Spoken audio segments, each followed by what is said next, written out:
How to change any timing belt system one tooth in either direction without removing the belt, using a special tool that you already have in your toolbox, and it looks like this. And the reason this works so good is it's the width of the belt. Real quick, please hit that like button, please subscribe, and I appreciate you all. This is one of my top 10 old school tricks. Great for servicing timing belts, especially when they're in the car. It's a compact area, you can't access it really that great. A lot of times you get all your marks set, you pull the pin on your tensioner, you rotate it the engine a couple of times to verify your marks and line them back up, and you're off by one tooth. Move it over one tooth in either direction, and you can do it much quicker and much easier than removing the entire belt and retiming it. Make sure you're not going to screw anything up. Follow along with the video. This will be your new favorite friend for timing belts. Single overhead cams or dual overhead cam. If we change this cam, it's not going to affect this cam, and it's not going to affect the crank. So it's only going to affect the cam or the sprocket that you're working on. I put a mark on the belt just for reference, and then the mark on the engine is the seam right here at the top of the cylinder head. So these are all lined up. Same thing with the crank. We got our crankshaft marks. I marked the belt just for reference, and then this little tiny mark up here under that crank sensor. So these are all lined up. Mark here on the cylinder head, which is in line with the cylinder head seam right here. So both cylinder heads, the mark is at the very top. A mark once again on the belt just for reference so we can see what we're doing as we do it. We need to take the whole sprocket and rotate it one tooth so that it ends up right here, and it'll line up with that. And then the reference on the belt will just so happen to line up perfectly too. So essentially our tool is going to be right here, and the mark and the tool are going to move one tooth towards each other. And vice versa, if we put it on this side and wind it in, one tooth towards each other this direction, so then we'd end up being two teeth off. So we want to move this timing mark one tooth this direction, and to get it to go up into the belt, we got to go counterclockwise. So we're going to go counterclockwise. Don't wind your finger up in there. We're going to go nice and slow.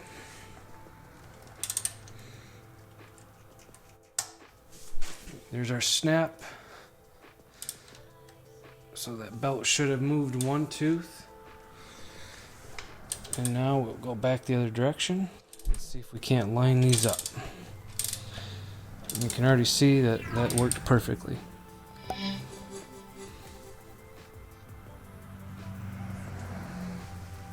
Alright,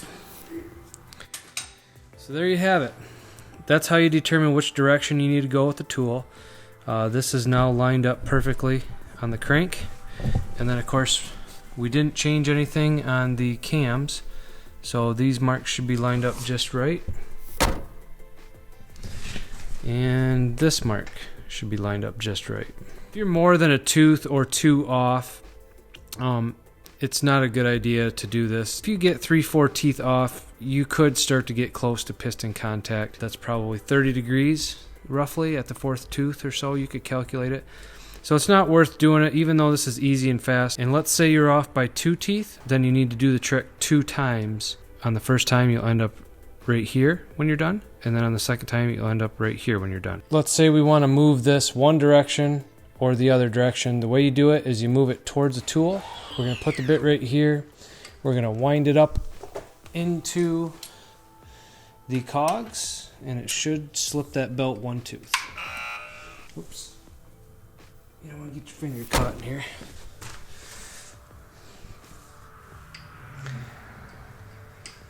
Alright. How about right there? There we go. The bit is in the belt.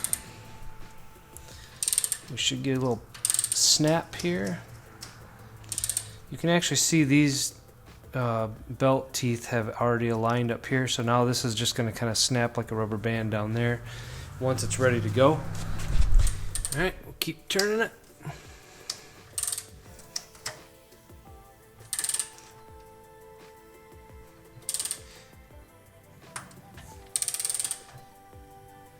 Alright, there's our tool. So we'll turn these marks, we'll turn it back around. You'll probably see these marks are off already by one tooth. So we're off by 1 tooth, which is good. So now we'll line up our crankshaft. Alright. And now if you look, we moved that sprocket 1 tooth that direction like we planned on. So it moved that direction towards the tool. You can see our crankshaft is lined up. And you can see our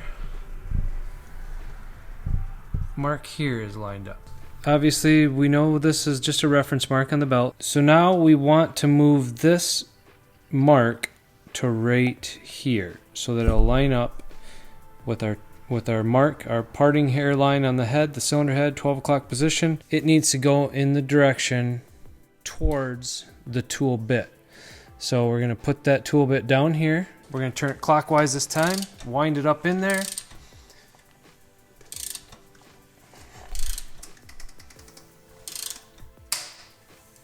Get our little snap. This might drop in my hand. There it is, cool. Now, I'm just gonna go back nice and easy.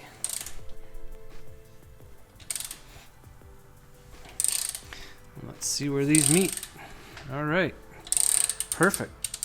That's right where we want them to meet at. So there it is. We moved it left, we moved it right, precisely and predictably both times.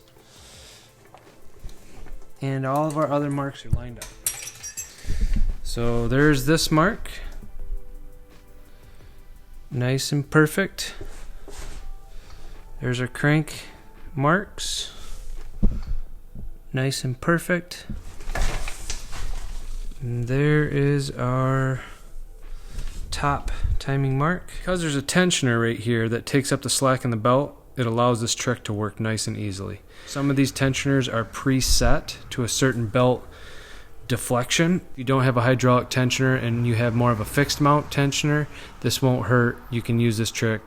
The belt will flex. It won't be a problem. Now the thing that I would say is different on this side is you do have a cover to deal with. It'll come close to this cover right here, this edge of the cover. Sometimes it does hit.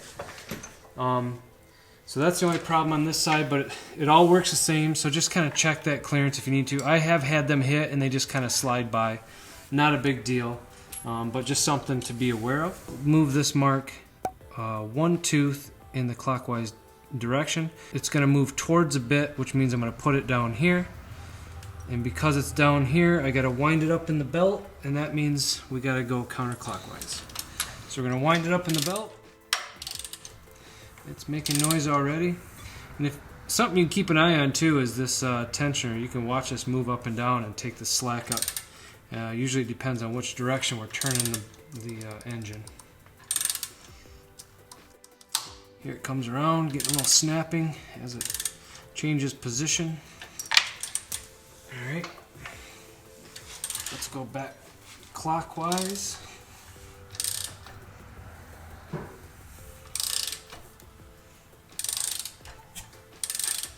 Alright, perfect. Oops. Back her up here. Alright, so there's our timing mark. We are now off by a tooth. We're off by a full tooth. It should be over right. It should be right there. Off by a tooth. Cover up that belt so it doesn't confuse anyone. We got our crankshaft marks lined up. And our timing gear over here. We want to bring it back this direction, so that means we got to bring it towards the tool. So the tool's got to be right here this time, and this time we're going to turn it clockwise. So we got to wind it into the belt, in between the sprocket and the belt. So we're going to go this way. Here we go. Getting a little faster now since I've done this a few times, but there's our snap. I wouldn't turn it over much faster than you're seeing me turn it right here. I'm even getting a little excited here, but that time it just kind of stayed in the gear. Pull that out. Now we're going to go backwards. Keep an eye on our tensioner. You'll see that move up and down a little bit here and there.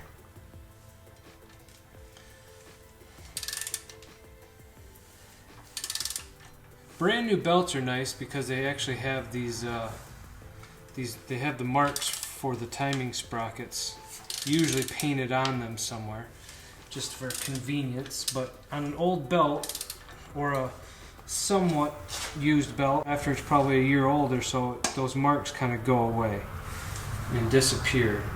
Not always, but most times you can't see them anymore. So sprocket moved one tooth this direction towards the tool as we wound it up in there, and it's now lined up perfectly. So that's beautiful.